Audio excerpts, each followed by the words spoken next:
अधिकतर लोगों का एक ही प्रश्न रहता है मेरे सामने कि आचार्य जी, ये मोक्ष या मुक्ति क्या हमें प्राप्त हो सकती या नहीं प्राप्त हो सकती। आपको शायद ये पता नहीं है कि आपके मनुष्य के शरीर की प्राप्ति आपकी आत्मा को इसीलिए हुई है कि वो मोक्ष की तरफ प्रस्थान करे।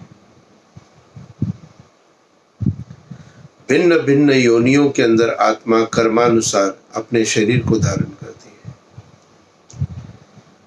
और मनुष्य का जो शरीर, चाहे उसमें स्त्री का शरीर हो चाहे पुरुष का शरीर हो, वो इसीलिए प्राप्त होता है क्योंकि हमारे पिछले किए गए पुण्य कर्म बहुत अधिक थे, और इसलिए ये मनुष्य का जो शरीर हमें प्राप्त होता है, जिसके अंदर हम स्वतंत्रता से कार्य करते हुए अपने इस वर्तमान जीवन को, वर्तमान जो शरीर प्राप्त हुआ, वर्तमान में जो परिवार प्राप्त हुआ है, उसके द्वारा शरीर को साधन के रूप में लेते हुए हम उत्तम कर्मों के माध्यम से हम फिर एक स्टेप आगे अगले शरीर को धारण कर सकते हैं।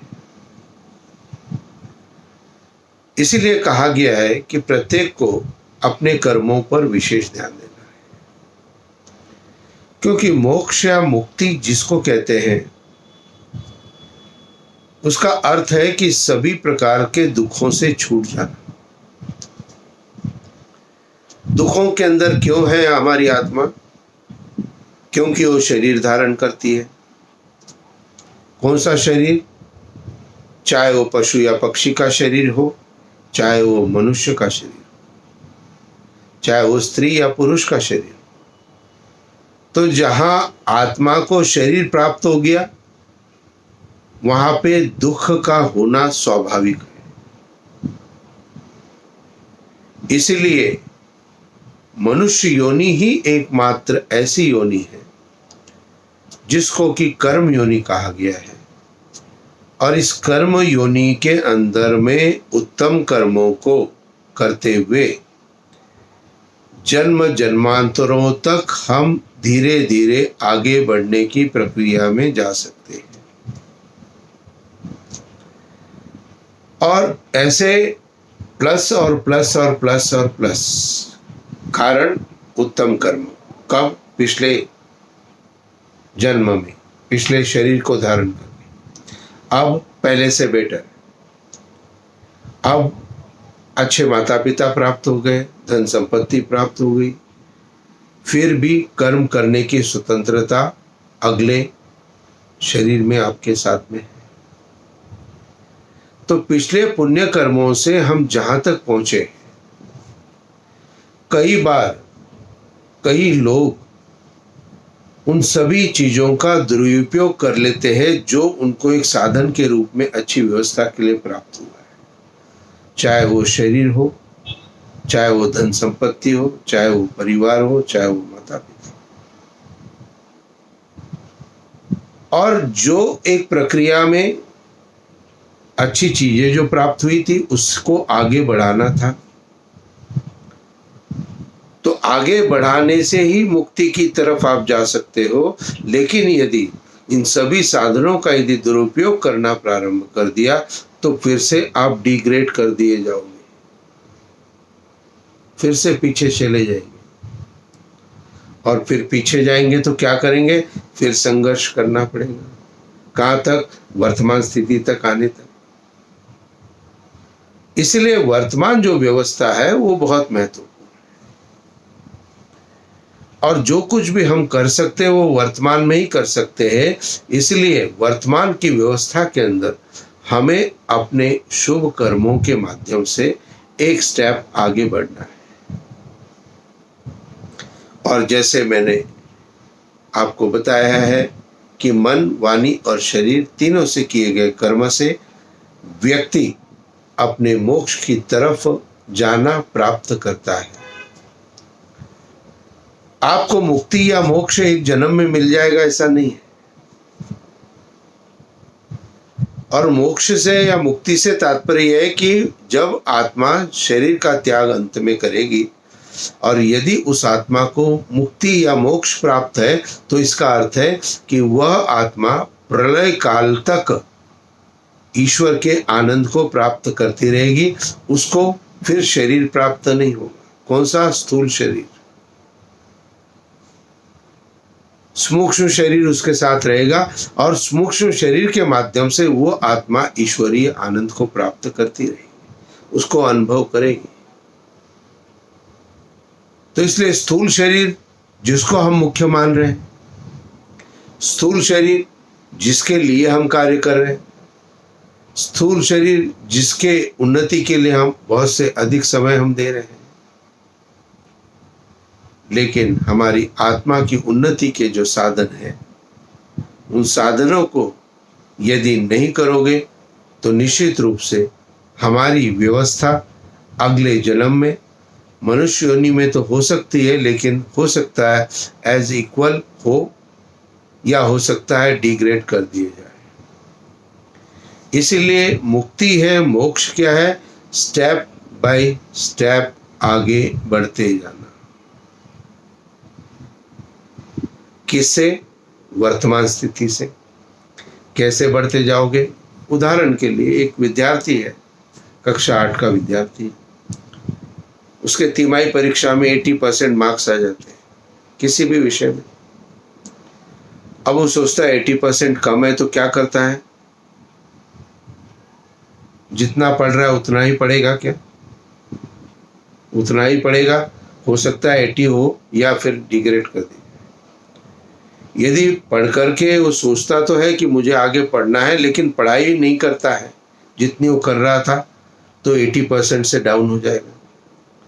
लेकिन जितना वो 80% में कर रहा है विद्यार्थी, उसके अंदर वो अपनी समय अवधि को अधिक बढ़ाएगा, अपने ध्यान मन को पूर्णतः उसके अंदर स्थिर करेगा, तो वो 80 से 85% तक छमाही में अपने 6 मंथ के जो एग्जाम है उसके अंदर हो सकता है। तो 80 से 85 तक कैसे पहुंचा? 80 का सदुपयोग किया, एग्जिस्टिंग जो है वो तो किया है, उससे ऊपर हमारे अपने दैनिक जो कर्म है, जो भी हम करते हैं मन से, वाणी या शरीर से, उसमें शायद हम कहीं ऊपर जाने का प्रयत्न नहीं कर रहे। इसलिए प्रत्येक प्रारंभ में, प्रत्येक सुबह जब भी आप उठते हो, भूमि पर पैर रखने से पहले मन के अंदर एक बार गायत्री मंत्र का उच्चारण कर लो और एक संकल्प के साथ अपना पैर इस भूमि पर रखें, पृथ्वी पर रखें कि आज पूरे दिन मन, वाणी और शरीर से हम उत्तम कर्मों को करना प्रारंभ करें। तो ये उत्तम कर्म करने का जो संकल्प यदि आप प्रतिदिन लोगे तो हो सकता है आपके मन के अंदर विचारों की उत्पत्ति होना प्रारंभ हो जाएगी। किसकी? कौन से कर्म? शुभ कर्मों की, क्योंकि प्रतिदिन संकल्प ले रहे हैं। अभी आज की व्यवस्था में हम कर्म पर कोई भी ध्यान नहीं दे रहे हैं, जैसी परिस्थितियां आ रही है वैसे ही हम कर्म करते जा रहे हैं। तो हम यानी कि ये जो आत्मा है ये इंद्रियों के अधीन हो गई, ये आत्मा मन के अधीन हो गई है, विषय वासनाओं में फंसती जा रही है। तो विषय वासनाओं के अंदर यदि हम वर्तमान जीवन में अत्यधिकता के साथ, विषय वासनाएं हमारे लिए आवश्यक है, हमारे सुख के लिए, शारीरिक सुख के लिए, हमारी व्यवस्था के लिए, साधन के रूप में भी है, लेकिन हम यदि उसके ही प्रवाह में बहते चले जाएंगे तो हम शायद मुक्ति या मोक्ष की तरफ अपना प्रस्थान नहीं कर सकेंगे। इसलिए कब मिलेगी, क्या मिलेगी, ये सोचना छोड़ दीजिए। भविष्य में क्या होगा, कितने जन्मों के बाद मिलेगी, क्या होगा, इस बात को छोड़ दीजिए, क्योंकि अधिकतर लोग अपने भविष्य की प्लानिंग करते रहते हैं और अधिकतर लोग जो पास्ट में खो गया है, जो हमसे छूट गया है या जो हम कर नहीं पाए, उसका रोना रोते रहते हैं। आपको क्या करना है, आपको जो छूट गया है, चाहे धन संपत्ति छूट गई हो, चाहे कोई भी चीज हो गई हो, कोई भी पीछे यदि जो कुछ भी आपके साथ घटित हुआ हो, उसके ऊपर विशेष अधिक चिंतन नहीं करना है, क्योंकि वो तो बीत चुका है। उसके लिए दुखी नहीं होना है, मन को अव्यवस्थित नहीं करना है। और जो आगे भविष्य में होने वाला है उसका विचार तो, लक्ष्य तो रखना है। क्या रखना है? लक्ष्य रखना है, क्योंकि लक्ष्य रखोगे तब आप कर्म कर पाओगे। लेकिन ये मुझे प्राप्त हो जाएगा, कब होगा, क्या है, अनिश्चितता नहीं रखनी है अपने लक्ष्य की। यदि आप मोक्ष की अनिश्चितता रखोगे अपने अंदर में कि पता नहीं मिलेगा या नहीं मिलेगा, कौन से जन्म में मिलेगा, क्या करना है करके, तो इसी निश्चित रूप से आप उस लक्ष्य की तरफ आगे नहीं बढ़ पाओगे। इसलिए लक्ष्य तो रखना है कि मुक्ति तक मेरी आत्मा को अब अपग्रेड मुझे वर्तमान जीवन में करना है। तो इसलिए भविष्य का केवल लक्ष्य रखना है, भविष्य का भी चिंता नहीं करनी है। क्या नहीं करनी है? चिंता। जो बच्चा पढ़ रहा है, चाहता है 90% फाइनल एग्जाम में आए, वो लक्ष्य एक अपना रख रहा है, लेकिन उसकी चिंता में वो भूल नहीं रहा है रोजाना, अपितु उसको प्राप्त करने के लिए वो पढ़ाई कर रहा है। चिंता करने से उसको 90% प्राप्त नहीं होंगे। इसलिए हम भविष्य के लिए चिंता करने से भी भविष्य में प्राप्त नहीं हो सकता है। इसलिए पीछे जो बीत गया उसको जाने दीजिए, आगे भविष्य का अपना एक लक्ष्य उत्तमता का रखिए, और जिसको संभालना है, जिसको देखना है, जिसके ऊपर कार्य आपको करना है, वो है आपका वर्तमान, आपका प्रेजेंट। हम अपनी कौन सी व्यवस्था में आजकल चल रहे हैं, तो हम तो पीछे का भी रोना रोते रहते हैं कि भाई मैंने अपनी प्रॉपर्टी इतने लाख में बेच दी थी, अब वो करोड़ों की हो गई। अरे जब आपने वो प्रॉपर्टी खरीदी थी तो आपने भी लाखों में तो नहीं बेची, खरीदी थी ना, आपने हजारों में खरीदी थी, फिर आपने लाखों में बेच दी। अब जो लाखों वाले वो करोड़ों में जा रहे हैं, तो क्या क्या चिंता करनी इसमें? तो पीछे आपको भी तो लाभ हुआ था ना, क्योंकि आपने हजारों में खरीदी, वो लाखों की हो गई, तो आपको भी तो लाभ हुआ ना। इसलिए जो कुछ बीत गया उसके ऊपर हमें अपने मन को अस्थिर नहीं करना है, और जो कुछ भविष्य है उसकी इच्छा, उसकी वासना, तीव्रता अपने अंदर नहीं रख के, लक्ष्य रख के अपने वर्तमान के कर्मों को आपको शुद्ध और पवित्र